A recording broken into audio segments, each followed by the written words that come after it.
오늘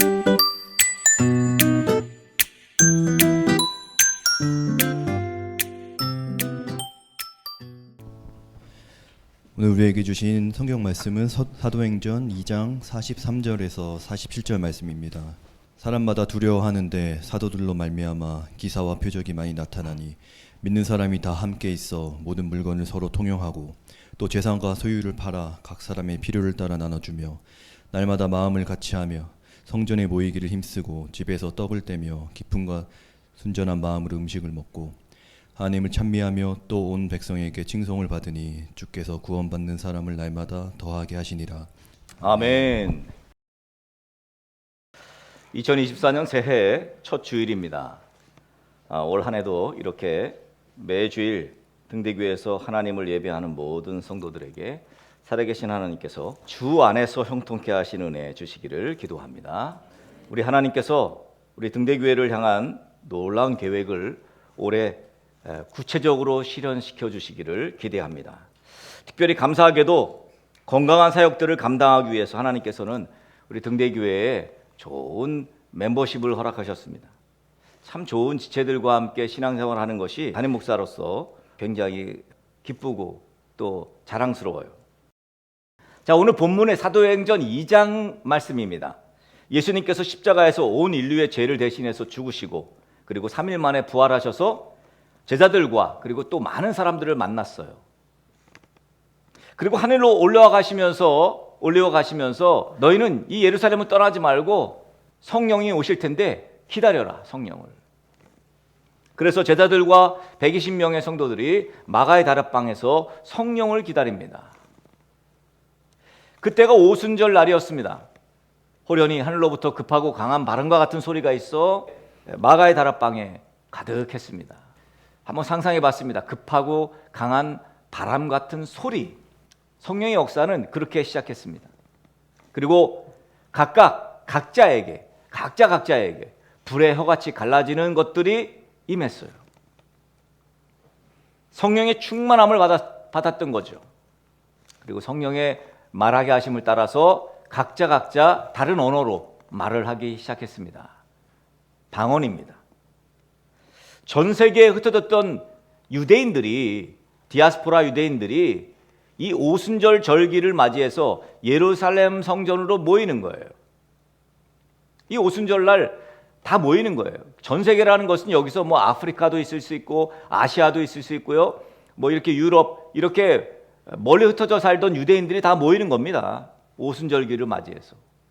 자, 아프리카에서는 아프리카 언어를 쓰겠죠. 아시아에서는 아시아 언어를 쓸 것이고 다 언어가 달라요. 같은 유대인이지만. 그래서 이들이 놀란 거예요. 저들의 말이, 저 사람들은 갈릴리 사람들이고 여기 예루살렘을 떠나지 않은 사람들로 알고 있는데 저 사람들이 갑자기 우리 말을 하네? 막 이집트어, 중국어 막 이렇게 말하는 거예요. 놀라지 않을 수 없습니다. 너무 놀랬죠. 어떻게 이런 일이 벌어질 수가 있나. 그러면서 사람들이 결론을 도출하죠. 술에 취해서 그렇구나. 그렇게 말합니다. 그것은 사실은 술에 취했단 말은 비꼬는 말이죠. 성령을 이해하지 못한 사람들이 하는 말입니다. 여러분도 그런 이야기 많이 들었을 거예요. 뭐 미쳤냐? 뭐 이런 얘기 안 들어보셨습니까? 야, 일요일 날 황금 같은 이 휴일 날 아침에 힘들게 아니 교회를 매주마다 미쳤냐? 그죠? 사실 미쳤죠. 이해가 되지 않습니다. 그리고 얼마나 가진 것이 많으면 열 중에 하나는 교회에다 바치냐고요. 자, 이때 베드로가 제자들과 함께 소리 높여서 이 이야기에 대한 변론을 합니다. 시작을 그렇게 했어요.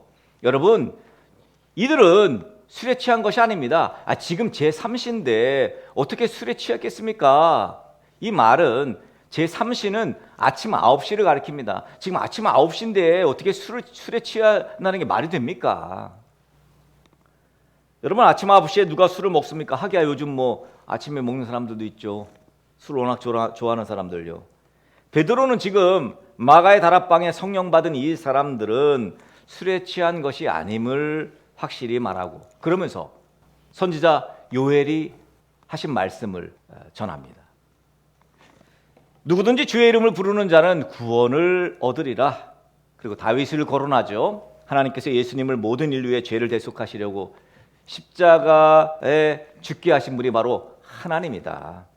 근데 그 하나님께서 그 예수 그리스도를 다시 살리셨다. 우리는 이 일의 증인이다.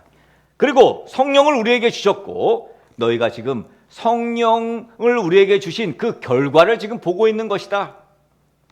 그러면서 아주 유명한 말씀을 합니다. 너희는 확실히 알라.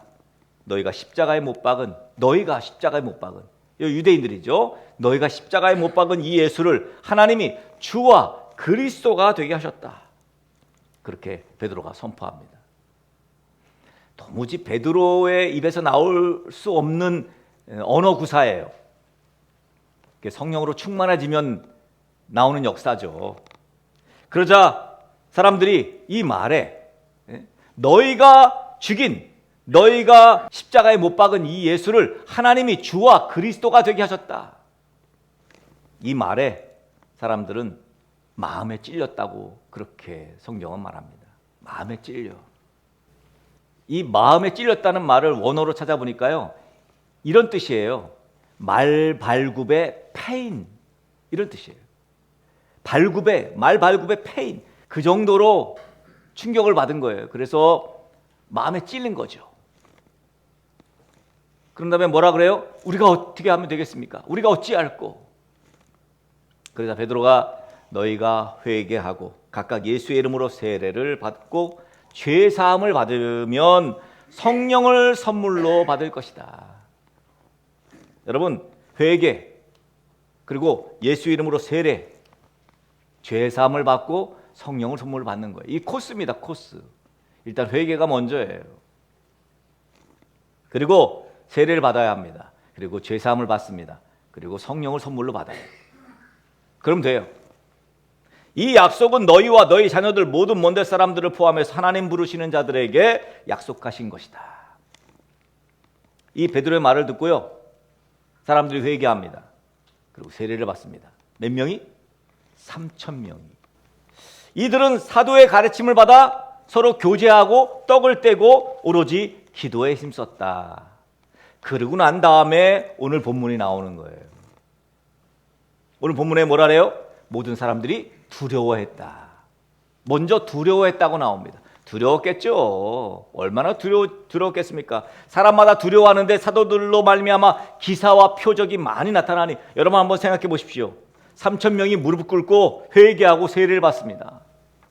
하루가 24시간이에요. 1시간이 60분입니다. 그러니까 하루는 1440분이에요. 한 사람이 간단한 문답을 하고 세례를 받는데 약 1분의 시간이 소요된다면 3,000명이 세례받기 위해서는 3,000분이 필요하겠지. 근데 하루가 1,500분인데 3,000분이면 이틀이나 필요하겠네. 1분이면. 이때는요 세례가 침례였어요. 요단강에 들어가가지고 푹 담그고 몸이 완전히 잠갔다가 나오죠. 이 침례는, 세례의 의미는 뭡니까? 죽었다가 산 거예요. 나는 죽었다. 이제 나는 예수로 다시 산다. 이런 뜻이에요. 3,000명이 1분만 잡아도 3,000분입니다. 그런데 지금 뭐 제자들이 12제자가 있었으니까 아마 같이 했겠죠. 그러니까 10명 뭐 쳐가지고 말이죠. 30초씩만 잡아도, 한 사람당 30초씩만 잡아도요, 하루 종일 세례해야 합니다. 하루 종일. 3,000명이면. 굉장히 장관이었을 겁니다. 3,000명이 세례받는다는 거.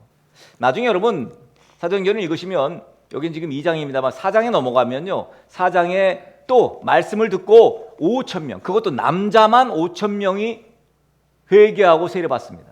그렇다면 여러분 상상해 보세요. 자, 지금 3,000명이에요. 그리고 4장에 가서 5,000명이야. 총 몇 명? 8,000명이에요. 당시에 예루살렘 인구가 약 6만 명에서 요세푸스는 8만 명까지를 봅니다. 뭐 최대 8만 명이라고 칩시다. 그러면 8,000명이면 10분의 1인데 문제는요, 이게 8,000명뿐만이 아니에요. 8,000명의 남자만이라 그랬어요. 그러면 그 남자에게 아내가 있을 것이고 자녀들이 있을 것이고 부모가 있어요. 그러면 못해도 이 한 사람의 세례로 인한 영향력이 몇 명까지 가능합니까? 약 4만 명까지 가능합니다. 120명의 성도들이 성령으로 충만해지고 난 다음에 벌어진 일이 예루살렘에 복음하여 예루살렘의 성시화예요. 사도들이 오늘 말씀 보니까 기사와 표적이 일어났다 그랬어요. 여러분, 방언은 기본이고 안진뱅이가 일어나고 귀가 안 들리던 귀머거리가 듣게 되고 못 보던 자가 보게 되고 낙심과 좌절로 삶을 포기하려는 사람이 다시 용기를 얻고 새 힘을 얻고, 여러분, 이게 기적이에요. 이게 기사하고 표적입니다. 일반 사람들이 이러한 현상을 직접 보면서 놀랐지만 한편 두려웠을 거예요. 게다가 믿음의 사람들은 어떻게 합니까? 물건을 가져와요. 그리고 서로 통용합니다. 이거 누가 시킨 거 아니에요. 내가 네 물건 가져와서 저 사람한테 줘, 뭐 이러지 않았습니다. 그냥 물건을 가져왔는데 이게 필요한 사람이 있는 거예요. 그냥 주는 거예요. 그게 아무렇지도 않았다고요. 서로 자기의 가지고 있는 물건들을 필요한 대로 나누게 됩니다. 내가 필요한 것은 받고 다른 사람이 필요한 것은 그 필요한 사람에게 나눠주는 것. 교회가 건강해지면 이건 그냥 자연스럽게 이루어집니다. 초대교회는 그랬어요. 게다가 재산과 소유를 팔아서 각 사람의 필요를 따라 나눠줬다 그랬어요. 여러분, 내가 필요치 않은 거 다른 사람한테 주는 거, 이건 또 어렵지 않습니다. 어쩌면 그럴 수 있습니다. 하지만 내가 굳이 내 재산과 내 소유를 팔아서 어려운 사람에게 주는 거는요, 이건 쉽지 않습니다. 일단 이러한 일들이 쉬운 일이 아니라는 것을 여러분이 인지하셔야 됩니다. 분명히 내 것인데 필요하다고 하는 사람들에게 선뜻 준다? 내가 가지고 있는 것이야 별로 필요 없게 되면 그냥 줄 수 있지만, 그런데 재산, 소유를 굳이 팔아서 다른 사람에게 물질로 나눈다는 것은 이건 어려운 일입니다. 분명히 무언가 계기가 있기 때문에 나타나는 현상인 거죠. 지금까지 오늘 말씀을 살펴보면 일반적이지 않은 어떤 정체가 개입된 것입니다. 무엇입니까? 바로 성령입니다. 성령으로 충만해지면 나타나는 현상이 바로 욕심이 없어지고 이기적인 판단이 사라집니다. 교회들도 성령으로 충만해진 교회는 결코 이기적으로 교인 욕심 부리지 않습니다. 어려운 교회에 필요하다면 재정적인 투자도 아끼지 않겠죠. 또 교인들도 얼마든지 쉐어할 수 있겠죠. 교회뿐만 아닙니다. 성도 개인이나 성도들의 사업장 역시 성령으로 충만해지면 달라집니다. 그리고 또 성령으로 충만해진 사람들에게 어떤 현상이 나타납니까? 날마다 마음을 같이하여 성전에 모이기를 힘씁니다. 그러니까 자꾸 예배당에서 날마다 모이고 싶어진다는 거예요. 마음을 같이해서. 여러분, 예배당에 모이자고 하면 요즘 사람들은 싫어합니다. 그죠? 안 좋아해요. 여러분은 어떠신지 모르겠습니다만, 물론 아무 때나 시도 때도 없이 아무런 의도가 없이 예배당에 오라고 하면 안 되겠죠. 여러분, 예배당에 모여 뭐 합니까?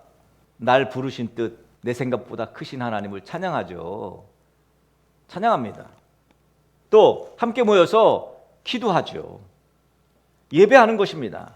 모이는 목적 첫 번째는 하나님을 찬양하고 기도하면서 말씀을 듣고 깨닫는 예배입니다. 또 교회가 해야 될 거룩한 일, 사명이 있습니다. 그것이 뭡니까? 복음 전하는 일이죠. 영혼을 살리는 일입니다. 어떻게 해야 영혼을 구원할까? 어떻게 해야 복음을 전할까? 그거 논의하는 거예요. 모여서 뭐 하겠습니까? 그러려고 모이는 겁니다. 또 말씀을 보니까 집에서 떡을 떼며 그랬어요. 기쁨과 순전한 마음으로 음식을 먹습니다. 음식을 함께 먹는 일이 참 중요합니다. 불편한 사람들이랑 음식을 먹는 것만큼 불편한 게 없습니다. 음식을 누구랑 먹느냐가 참 중요합니다. 성령으로 충만해진 사람들끼리, 예수님 믿는 사람들끼리 함께 모여서 음식을 먹고 교제하는 일, 정말 행복한 일입니다. 과거 한국 교회가요, 잘 모이고 또 잘 나눴어요. 그리고 잘 베풀었습니다. 그리고 잘 모여서 음식을 먹었어요. 여러분 생각해 보세요. 우리네 과거의 교회를 생각해 보세요. 잘 먹었어요. 물론 잘 먹기 위해서 헌신한 이들이 있었습니다. 저희 어머니 같은 분들요. 한국교회 선교 초기에요. 그래서 교회들이 다 칭찬을 받았습니다. 교회 그러면 무조건 인정, 그래서 교회 속장님 그러면 차용증 이런 것도 필요 없어. 그냥 무조건 돈 다 빌려줍니다. 믿을만 하니까. 속장은 믿을만해. 이게 그냥 모든 사람의 인식 속에 있었던 거예요. 근데 요즘 예수님 믿는다는 것, 교회 다닌다는 것, 내가 목사네, 내가 장로네, 내가 권사네, 집사네 그러면 오히려 비난합니다. 교회 다니는 사람들에게, 예수님 믿는다는 사람들에게 왜 이런 불신이 생긴 걸까요? 그 차이는 오늘 44절과 45절에 있습니다. 바로 믿는 사람이 다 함께 있어 모든 물건을 서로 통용하고 또 재산과 소유를 팔아 각 사람의 필요를 따라 나눠주고 이런 일이 벌어지지 않기 때문입니다. 지금은. 여러분, 당시 예루살렘 사람들은 여기 성령을 받은 120명의 성도들과 회개하고 세례받은 변화된 그리스도인들 약 3,000명, 게다가 또 남자만 5,000명 되는 이 회개하고 세례받고 변화된 사람들로 인해서 예루살렘은 북새통이었을 겁니다. 난리도 아니었을 것입니다. 선한 영향력이겠죠. 막 그냥 자기 재물 조금 더 자기 거라고 안 그러고 막 팔아가지고 어려운 사람에게 나눠주고, 존 웨슬리가 영국의 그 가난하고 고아들과 과부들과 그 어려운 사람들을 위해서 삶을 드리고 교회의 역할을 강조했던 그때처럼 지금도 여러분 얼마나 어렵고 힘든 사람들이 많습니까? 그들을 위해서 교회의 역할은 자명합니다. 해야 될 일은 분명합니다. 그러니 놀라고 두려워하고 그리고 하나님을 찬미하고 예수님 믿는 사람들을 칭송하게 된 것이죠. 왜 아니겠습니까? 이런 성도가 되어야 합니다. 이런 칭찬받는 성도가 교회가 되어야 합니다. 이렇게만 된다면 주께서 구원받는 사람을 날마다 더하게 하시겠다고 약속하셨습니다. 우리는요, 교회들이요, 다양한 전도를 합니다. 전도를 위해서 많은 부담감을 가지고 실제로 열심히 전도하려고 노력합니다. 그러나 명심해야 할 것은 성령으로 충만해져 욕심 없이 오직 하나님이 이끄시는, 하나님의 영이 이끄시는 대로 살아간다면 여러분 굳이 그렇게 안 해도, 제발 교회 오지 말라고 해도 하나님은 구원받는 사람을 날마다 더하게 하실 것이라는 거죠. 여러분, 칭찬받는 우리 등대교회 성도가 되어야 합니다. 칭찬받는 우리 등대교회가 되어야 합니다. 성령 충만한 성도가 칭찬받는 성도예요. 성령으로 충만해진 사람이 칭찬받을 수밖에 없습니다. 올 한 해 우리 칭찬받기 위해서라도 성령 충만해지기를 위해 힘씁시다. 참 그리스도인이 되기 위해서 먼저 힘쓰는 저와 여러분이 됩시다. 그렇게 성령 충만한 교회와 성도의 삶으로 칭찬받는 교회가 되어서, 일단 칭찬받는 교회가 되면 그 뒤는 뭐 날마다 믿는 예수가 더해지는 것은 그건 그냥 덤으로 따라오는 거죠. 먼저 우리가 해야 될 것은 성령으로 충만해져서 칭찬받는 교회가 되는 것이죠. 올 2024년 우리 등대교회가, 저와 여러분이 칭찬받는 교회 되어 믿는 예수가 날마다 더해지는 건강한 교회 되기를 주님의 이름으로 간절히 축복합니다.